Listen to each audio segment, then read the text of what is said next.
नमस्कार दोस्तों, स्वागत है आपका इस YouTube चैनल हिंदी पाठशाला में। आज मैं आप लोगों को हिंदी भाषा से संबंधित बहुत महत्वपूर्ण जानकारी लेकर उपस्थित हुई हूँ। दोस्तों, जैसा कि आप सभी लोग जानते हैं कि हिंदी हमारी मातृभाषा है। अब प्रश्न उठता है कि भाषा किसे कहते हैं। दोस्तों, जिसके माध्यम से हम अपने विचारों का आदान प्रदान करते हैं उसे ही हम भाषा कहते हैं। अर्थात विचारों के आदान प्रदान के माध्यम को ही भाषा कहा जाता है। दोस्तों, भाषा के मुख्य रूप से दो रूप हैं। नंबर 1 लिखित भाषा और नंबर 2 मौखिक भाषा। अब पहले जान लेते हैं कि लिखित भाषा किसे कहते हैं। दोस्तों, जब हम अपनी बात दूसरों तक लिख कर पहुँचाते हैं इसे ही हम लिखित भाषा कहते हैं, और जब हम अपनी बात दूसरों तक मौखिक रूप में यानी बोल करके पहुंचाते हैं तो इसे हम मौखिक भाषा कहते हैं। इतनी बातें हमारे समझ में आ गई। दोस्तों, अब एक प्रश्न और उठता है कि लिपि क्या है। इसके लिए हम जान लें कि जब हम किसी शब्द को लिखते हैं यानी हर शब्द को जिसको हम बोलते हैं उनको लिखने के लिए एक आवश्यक कुछ निश्चित चिन्ह निश्चित किए गए हैं, संकेत निश्चित किए गए हैं। यानी बोले हुए शब्दों को लिखने के लिए कुछ संकेत निश्चित किए गए हैं। ये जो संकेत हैं इन्हें ही हम लिपि कहते हैं। अब इतना हमारे समझ में आ गया कि भाषा क्या है, लिपि क्या है। अब दोस्तों, हमें ये जान लेना आवश्यक है कि भाषा की शुद्धता हम कैसे जानें। हम ये कैसे जानें कि जो भाषा हम बोल रहे हैं या पढ़ रहे हैं वो शुद्ध है या अशुद्ध। तो इसके लिए आवश्यक है हमें व्याकरण का ज्ञान होना। तो इसके लिए क्या आवश्यक है? व्याकरण। तो अब हम ये जान लें कि व्याकरण किसे कहते हैं। दोस्तों, आसान से शब्दों में व्याकरण वह शास्त्र है जिसके माध्यम से हम भाषा को शुद्ध रूप में लिखना, बोलना, पढ़ना समझते हैं।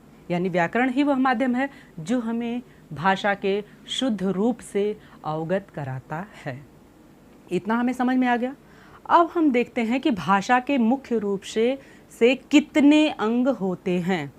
भाषा के 3 अंग बताए गए हैं। वो तीनों अंग कौन कौन से हैं? नंबर 1 वर्ण, नंबर 2 शब्द और नंबर 3 वाक्य। तीनों हमने जान लिया और इसी आधार पे व्याकरण के भी 3 अंग माने गए हैं। दोस्तों, सबसे पहला वर्ण विचार, दूसरा शब्द विचार और तीसरा वाक्य विचार। तो सबसे पहले हम वर्ण विचार के ऊपर आज चर्चा करते हैं कि वर्ण किसे कहते हैं। सबसे पहले हम ये जान लें कि वर्ण किसे कहते हैं। दोस्तों, भाषा की सबसे लघुतम अर्थात सबसे छोटी इकाई को ही हम वर्ण कहते हैं। भाषा की सबसे छोटी इकाई को ही हम वर्ण कहते हैं। जैसे क, ख, ग ये सब वर्ण हैं। वर्ण का एक और नाम भी है जिसे हम अक्षर कहते हैं। अक्षर मीन्स न अक्षर, अर्थात जिसके और खंड न किए जा सके। खंड किए जा सके अर्थात जिसको विभाजित न किया जा सके और अधिक तोड़ा न जा सके उसे हम अक्षर कहते हैं। जैसे जब हम क लिखते हैं, जो स्वर रहित क है उसके नीचे हम हलंत लगाते हैं। इसका मतलब क्या होता है कि ये अक्षर है, इससे अधिक इसको और तोड़ा नहीं जा सकता। तो हमने ये जान लिया कि अक्षर क्या है। यानी अक्षर और वर्ण दोनों एक ही चीज़ के, एक ही शब्द के पर्याय हैं। अब दोस्तों, एक चीज़ और हमें जाननी चाहिए कि वर्णमाला क्या है। हमेशा हम सुनते हैं, व्याकरण की पुस्तक में हमेशा हम देखते हैं कि वर्णमाला एक हमारा चैप्टर होता है कि वर्णमाला क्या है। माला आसान से शब्दों में जानेगा कि माला क्या है। जैसे हम अपने गले में एक माला पहने हुए हैं, सपोज ये मोतियों की माला हो, और ये सुंदर कब लगेगी? जब इसमें मोतियों का व्यवस्थित क्रम हो। ठीक वैसे ही वर्णों के व्यवस्थित क्रम को वर्णमाला कहते हैं। अब व्यवस्थित क्रम क्या है यह भी जान लेना आवश्यक है कि व्यवस्थित क्रम किसे कहते हैं।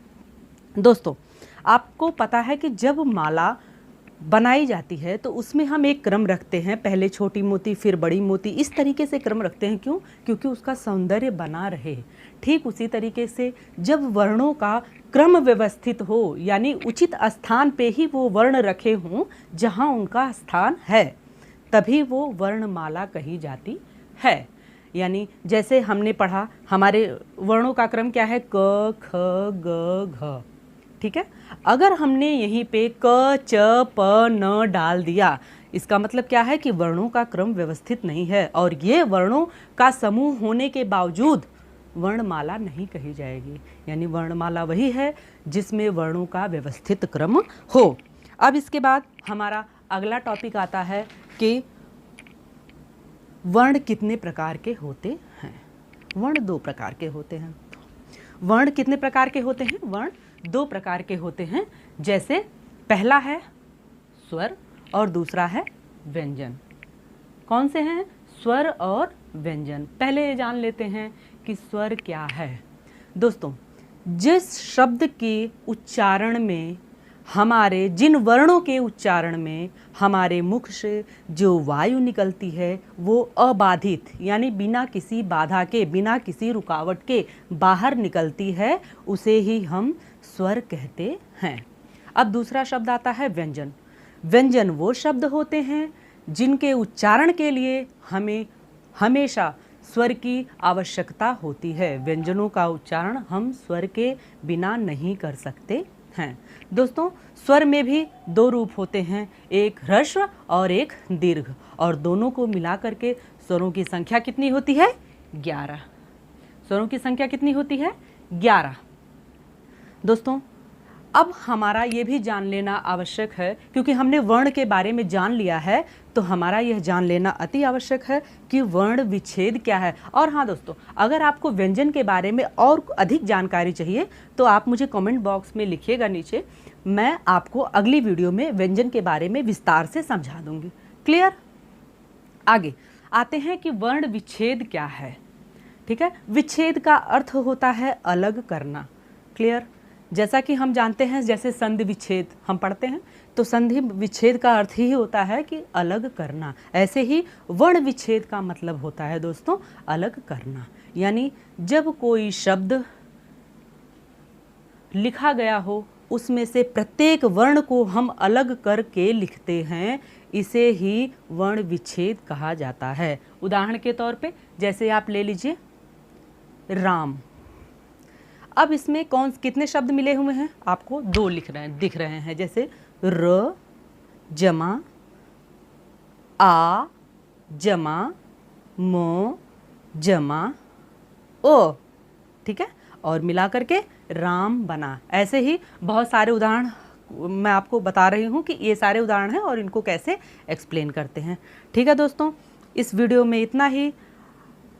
अब अगली वीडियो में मैं और सारी जानकारियों के साथ आपके लिए उपस्थित होंगी। ये वीडियो आपको कैसी लगी, आप प्लीज़ कमेंट बॉक्स में मुझे कमेंट लिखकर ज़रूर बताइएगा।